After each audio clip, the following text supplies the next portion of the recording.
So it's a real pleasure to speak to you today, Kelsey.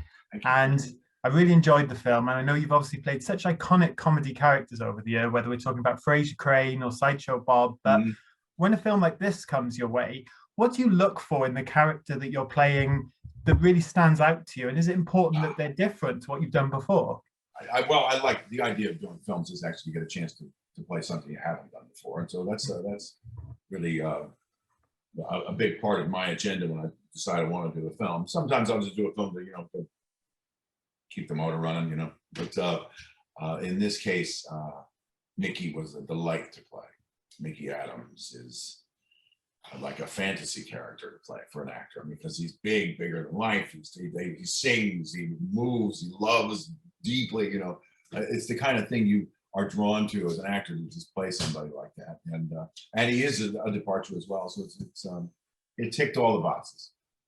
Oh, that's fantastic. And I know you work with a lot of talented actors in the film, but I feel like I have to ask you about that llama, because it's quite a funny scene you're in together. And I know it's a minor part. To ask about the llama.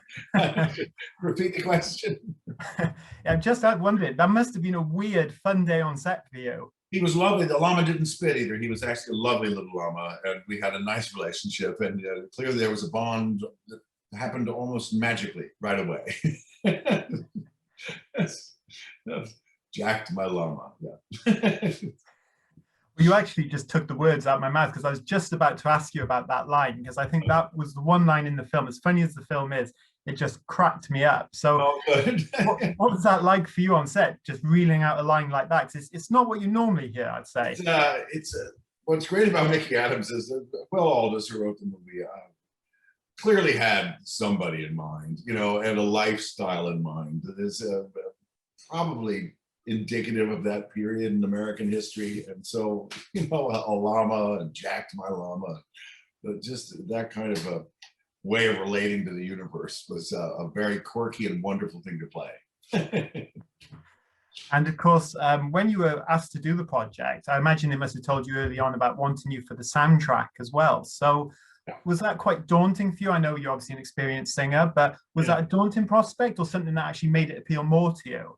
Well, honing in on the character was partially done. The part of the challenge was to make sure the voices were different from when he was young to when he was older.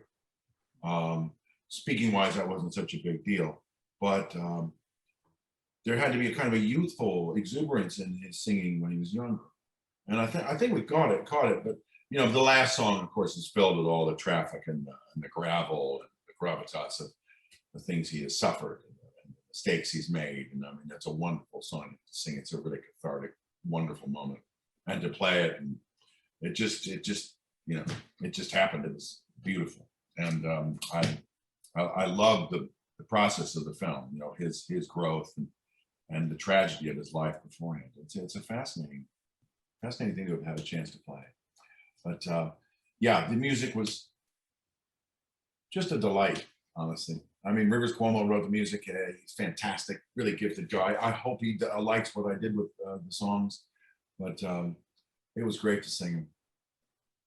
Oh, amazing. And you mentioned then some of the darkness in Micky's life. And as funny as the film is, and I know it's billed as a coming-of-age comedy, but is it important for you when you have a character like this to maybe explore some more serious sides, rather than just being someone who's there reeling off joke after joke, that you actually get to delve into who this guy is? Well, my personal, taste for acting, and certainly in comedy, is that it does sort of walk that line between tragedy and comedy. I mean, certainly we've always did it at Frasier, and there was always a backstory of what they thought about each other and what they felt. And as funny as it was, we didn't waste a lot of time just trying to earn a laugh unless it was connected to an emotion.